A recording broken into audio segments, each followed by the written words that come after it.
अंदर डाल दिया गया। इमाम हसन रजी अल्लाह ताला अन्हो 27 सफर की रात सोए हुए थे। अचानक नींद से बेदार हुए हजरत ज़ैनब रजी अल्लाह ताला अन्हा इबादत में मसरूफ थी। आपने नींद से बेदार होकर हजरत ज़ैनब रजी अल्लाह ताला अन्हा को आवाज दी और हजरत ज़ैनब इमाम की तरफ मतवज्जा हुई। हजरत हसन रजी अल्लाह ताला अन्हो फरमाने लगे, मैंने ख्वाब में नाना जान और अम्मी और अब्बा जान को देखा कि वो मुझे जन्नत की सैर करवाते हैं। मैंने नाना जान से अर्ज किया, आप मेरे हालात से बाखबर हैं, मुझे तमाचे लगाए गए, मेरे पैरों तले से मुसल्ला खींचा गया, कितना सताया गया। मेरे सामने इस वक्त मदीना में मेरे वालिदैन को गाली दी जाती है। या रसूल अल्लाह, मैं उस दौर से गुजर रहा हूँ। आका ने फरमाया कि सब्र करो, तुम बहुत जल्द हमसे आकर मिलने वाले हो। इमाम हसन रज़ी अल्लाह ताला अन्हु ने एक और ख्वाब देखा कि आपकी पेशानी पर कुल हुवल्लाह शरीफ लिखी हुई है। ये ख्वाब जब लोगों ने सुना तो खुश हुए, लेकिन आपके शहीद सईद इब्न हुसैन ने सुना तो आपने फरमाया, मौला,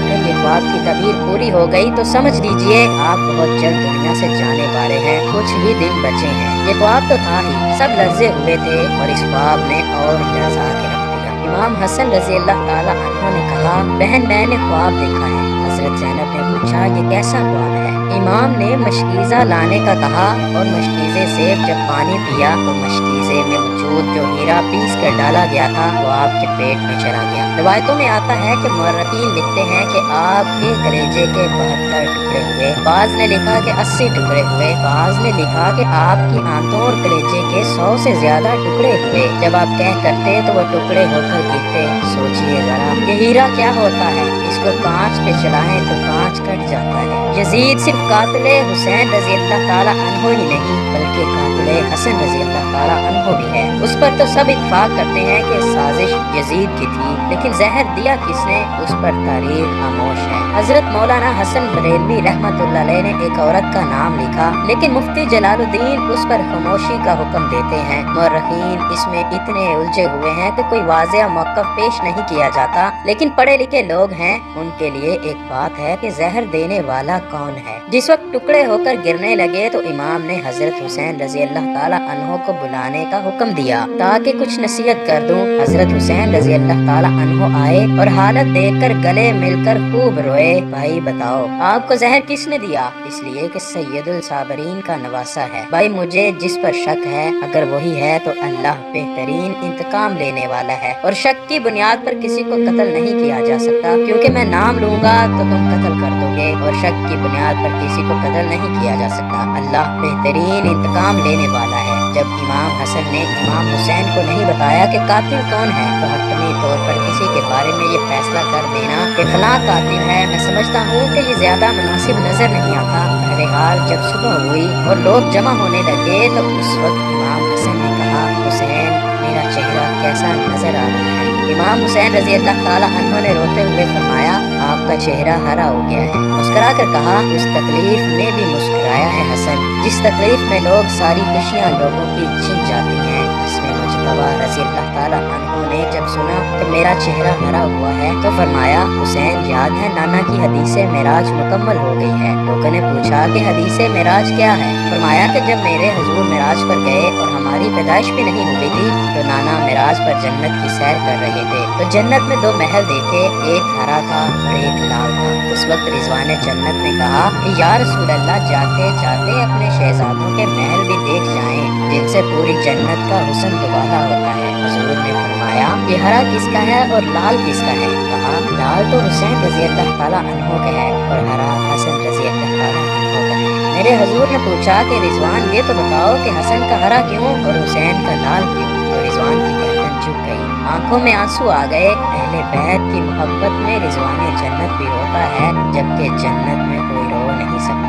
जन्नत वो है जहाँ रोया नहीं जाता, लेकिन ये शहादत हसनैन है, इसे जब जब भी याद किया जाता है तो रिजवान जन्नत भी रोता हुआ नजर आता है। रिजवान की अर्ज करने की हिम्मत ना हुई। हजरत जिब्राइल अलैहिस्सलाम आए और अर्ज की, या रसूल अल्लाह, मैं बताता हूँ, अल्लाह के हुक्म से ये हरा इसलिए है कि हजरत हसन रजी अल्लाह ताला अन्हो को जहर दिया जाएगा और उनका चेहरा और जिस्म हरा हो जाएगा और हजरत हुसैन रजी अल्लाह ताला अन्हो को करबला में शहीद किया जाएगा और शहादत की वजह से خون سے سارا جسم لال ہو جائے گا، اس لیے حسن کا ہرا اور حسین کا لال محل ہے۔ دیکھا حضور کی یہ حدیث معراج پوری ہو رہی ہے۔ اس کے بعد حضرت حسن رضی اللہ تعالی عنہ نے لوگوں کو جانے کا حکم دیا اور گھر والوں کو ٹھہرنے کا کہا۔ اس وقت مولا حسن کے 3 یا 4 بیٹے تھے۔ ان بیٹوں میں ایک بڑا بیٹا تھا جس کی عمر صرف 7 سال تھی، بڑا خوبصورت تھا اور نام قاسم تھا، اور ماں کا نام خلوہ تھا۔ خلوہ قاسم کے سر پر ہاتھ پھیرتی اور اپنے شوہر کی طرف دیکھتی، گویا ان کے سامنے اپنی بیوگی گھوم رہی تھی۔ آئے بیوگی، آئے بے بسی، آئے بے بسی، لیکن زبان سے کچھ کہہ نہ سکتی تھی۔ جب سب لوگ چلے گئے، حتیٰ کہ کوئی نہ بچا، تو حضرت حسن رضی اللہ تعالی عنہ نے اپنے بازو پر بندے تعویذ کو کھولنے کا حکم خلوہ کو دیا۔ تعویذ کھولا اور کھول کر حضرت حسن نے کہا، میرے بیٹے قاسم کو میرے پاس لاؤ۔ اپنے ہاتھوں سے وہ تعویذ بیٹے کے بازو پر باندھ دیا اور فرمایا، بیٹا ایک وقت آئے گا جب تو شدید مصیبت میں گرفتار ہو جائے گا، اس وقت یہ تعویذ کھول کر دیکھ لینا۔ اس کے بعد حضرت حسین رضی اللہ تعالی عنہ کو بلا کر وصیت کی اور کہا، حسین صبر سے کام لینا، اور میری تمنا ہے کہ جس وقت میرا جنازہ اٹھے تو مجھے نانا کے قدموں میں دفن کر دینا، میں نانا کے قدموں میں دفن ہونا چاہتا ہوں۔ امام علی مقام 28 سفر کو، ایک روایت کے مطابق 29 سفر کو اور ایک روایت کے مطابق 5 ربیع الاول کو شہید ہوئے، اس طرح سے کہ آپ کا پورا جسم ہرا ہو چکا تھا اور اندر کی آنتوں کے ٹکڑے کہہ کی صورت میں باہر گرے ہوئے تھے۔ حضرت حسن رضی اللہ تعالی عنہ کی شہادت ہوئی تو آپ کی تجہیز و تدفین کے لیے جنازہ اٹھایا گیا، لیکن یہ بھی تاریخ کا بدترین باب ہے کہ جب جنازہ باہر لے کر آئے اور حضور کے روضہ مبارک میں حضرت حسن رضی اللہ تعالی عنہ کو دفن کرنا چاہتے تھے تو بنی امیہ کے وہ غلیظ، جسے دنیا مروان کہتی ہو، بدترین آدمی جس پر میرے آقا نے لعنت کی تھی، اس نے کہا، میں ان کو دفن نہیں ہونے دوں گا۔ امام حسین رضی اللہ تعالی عنہ نے کہا، میرے بھائی کی وصیت ہے، میں دفن کروں گا۔ یہاں تک کہ مورخین نے لکھا ہے کہ اس ظالم نے کمان سے تیر نکالا اور امام حسن رضی اللہ تعالی عنہ کے لاشے پر چلانا شروع کیا، ایک بندہ جو شہید ہو چکا ہے۔ لوگ کہتے ہیں کہ مروان کو، یزید کو اتنا برا نہ کہو، اس لیے کہ انہوں نے کیا کیا،